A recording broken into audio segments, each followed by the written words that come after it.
हे मित्रांनो तुम्हाला नमस्कार करतो. ओम श्री गणेश देवताय नमः. ओम श्री कुलदेवताय नमः. ओम श्री गुरुदेवताय नमः. ओम सर्वश्री इष्टदेवताय नमो नमः. शिवशरणात मित्रांनो, मी कडाप्पा परत एकदा आपल्या समोर हजर आहे. माझ्या धर्मकरम चॅनलमध्ये आपले सहर्ष स्वागत करीत आहे. मित्रांनो, पंचांगाचे आता आपल्या समोर सादर करीत आहे. मित्रांनो, आज गुरुवार दिनांक 11 डिसेंबर 2025, शालिवान शके 1947, अयन दक्षिण, ऋतू हेमंत, मास मार्गशीर्ष, पक्ष कृष्ण. तिथे मित्रांनो आजची सप्तमी तिथी आहे. दुपारी 1:58 अष्टमी तिथीला सुरुवात होईल. वार गुरुवार आहे. नक्षत्र मित्रांनो पूर्व फाल्गुनी नक्षत्र आहे. उत्तर रात्री 3:56 उत्तरा फाल्गुनी नक्षत्राला सुरुवात होईल. योग मित्रांनो विष्कंभ योग आहे. सकाळी 11:40 प्रीती योगाला सुरुवात होईल. करण मित्रांनो भवकरण आहे. दुपारी 1:58 बालव कर्णाला सुरुवात होईल. तर उत्तर रात्री 2:22 कौलव कर्णाला सुरुवात होईल मित्रांनो. प्रमुख ग्रहांची राशी स्थिती पहाटे 5:30 अशी असणार आहे मित्रांनो.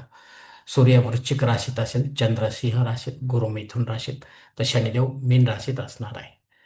मित्रांनो, सध्या चंद्र राशीनुसार कुंभ, मीन व मेष या 3 राशींना साडेसाती सुरू आहे. या साडेसातीचा त्रास या राशींच्या जातकांना होतो किंवा नाही हे जाणून घ्यायचे असेल तर कृपया त्यांनी आपल्या जन्मकुंडलीच्या टिपणासह जवळच्या ज्योतिषाकडे जाऊन चौकशी करावी मित्रांनो. जर शनी आपल्याला अशुभ असेल तर फळ मिळण्याची जी शक्यता अशुभच असते जवळजवळ. त्यामुळे आपल्याला अशा शनिदेवतेची धार्मिक सेवा करावी लागणार आहे. शुभ असेल तर काही धार्मिक सेवा करण्याची गरज नसणार आहे. मित्रांनो, मुंबई भागातील सूर्योदय याप्रमाणे सूर्योदय सकाळी 7:03 असेल तर सूर्यास्त सायंकाळी 6:01 असणार आहे. मित्रांनो, गोचर ग्रहांची सद्यस्थिती सुद्धा जाणून घेऊया. यात अस्तंगत ग्रहांमध्ये मंगळ ग्रह 10 नोव्हेंबर पासून अस्तंगत होत आहे. तर वक्री ग्रहांमध्ये गुरु ग्रह हा 11 नोव्हेंबर पासून वक्री होत आहे. हे दोन्ही ग्रह आपल्याला काय फळ देणार आहे हे देखील ज्योतिषी आपल्याला आपल्या जन्मकुंडलीच्या माध्यमातून समजावून सांगतील मित्रांनो. मित्रांनो, या पंचांगाच्या आधारे आता आपण आजच्या पूजेसाठी लागणारा संकल्प सोडणार आहोत. तेव्हा आपण आपल्या उजव्या हाताच्या तळहातावर एक पळी पाणी, थोडे अक्षत, एक फुल व फुलाची पाकळी या आणि हा छोटासा संकल्प म्हणायला सुरुवात करा मित्रांनो. हरो शिव शिव शंभोराज्ञय प्रवर्तमानसते ब्रह्मण द्वितीय परार्धे श्वेतवराह कल्पे वैवस्वत मन्वंतरे कलियुगे प्रथम पादे जम्बूद्वीपे भरतवर्षे भरतखंडे मेरो दक्षिण दिग्भागे महाराष्ट्र देशे व्यावहारिक चांद्रमाने शालिवान शके 1947 प्रभादी षष्ठी संवत्सरामध्ये विश्वासू नाम संवत्सरे दक्षिणायने हेमंत ऋतू मार्गशीर्ष मासे कृष्ण पक्षे गुरुवार वासरे अर्थात बृहस्पती वासरे पूर्व फाल्गुनी नक्षत्रे विष्कंभ योगे भवकरणे सप्तमी शुभतिथो वीर गोत्रात उत्पन्न मी कडाप्पा मोपात दुरित क्षयद्वारा श्री पार्वतीपती परमेश्वर विद्यात विधिवत पंचोपचार नित्य देवपूजा एवं इष्टलिंग पूजा करिष्ये. मित्रांनो, याच ठिकाणी हा संकल्प संपलेला आहे. तेव्हा आपण आपल्या उजव्या हाताच्या तळहात संकल्पाची पाणी समोरच्या तामणात सोडून द्या.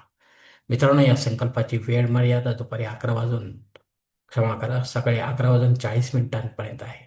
या वेळेनंतरही आपल्याला संकल्प सोडायचा असेल कुठल्याही धार्मिक विधीच्या संपन्नतेसाठी तर कृपा करून आपण वरील बदललेल्या पंचांगाचा आधार घ्यायचा आहे. नवीन संकल्प तयार करायचा आणि त्या संकल्पात आपण करत असलेल्या धार्मिक विधीचा उल्लेख अवश्य करायचा आहे. तेव्हाच आपली धार्मिक सेवा संबंधित देवतांपर्यंत पोहोचेल आणि त्यांचे आशीर्वाद आपल्यापर्यंत पोहोचतील. आपले जीवन अधिक सुखमय बनेल मित्रांनो. मित्रांनो, आता मुहूर्त विभागामध्ये पाहूया.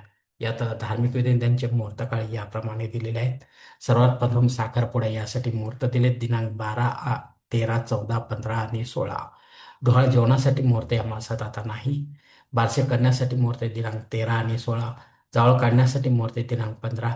गृहप्रवेश करण्यासाठी मुहूर्त दिनांक 12 आणि 15. मित्रांनो, आता मुहूर्ताच्या दुसऱ्या भागात देखील पाहूया. उपनयन करण्यासाठी माघ मासाशिवाय मुहूर्त नाही. विवाह करण्यासाठी, वास्तुशांती करण्यासाठी, भूमिपूजन व पायाभरणी करण्यासाठी, तसेच देवमूर्तीची प्राणप्रतिष्ठा करण्यासाठी देखील एकही मुहूर्त या विधींसाठी आता उपलब्ध नाही या मासामध्ये मित्रांनो. मित्रांनो, वरील काही मुहूर्तांच्या तारखेत वेळेची मर्यादा देखील असू शकते. कृपया ते जाणून घेण्यासाठी आपण मला कॉमेंट्स बॉक्समध्ये विचारावे किंवा योग्य पुरोहितास वा पंचांगारका संपर्क साधावा आणि मगच आपल्या जन्मकुंडलीच्या अनुसार आपल्यासाठी योग्य असा मुहूर्त निवडावा, जेणेकरून त्या मुहूर्तामध्ये आपल्याला कोणत्याही प्रकारची बाधा उत्पन्न होऊ देणार नाही आणि मुहूर्ताचे पूर्णपणे फळ आपल्याला प्राप्त होईल मित्रांनो. आणि असा मुहूर्त जर आपल्याला मिळत नसेल तर मग मात्र आपण स्वतःहून किंवा पंडिताच्या माध्यमातून यापेक्षा वेगळा काही मुहूर्त निवडण्याची अं, गरज नाही मित्रांनो. कारण मुळात तो मुहूर्त मुहूर्तच नसणार आहे.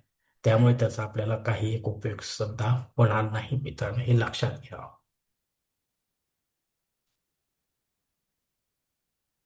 मित्रांनो, आता पंचांगातील इतर काही महत्वाची जी माहिती आहे ती आता आपण पाहणार आहोत. पंचांग शुद्धी नाही मित्रांनो. मित्रांनो, दिनविशेष मध्ये कालाष्टमी आज आहे.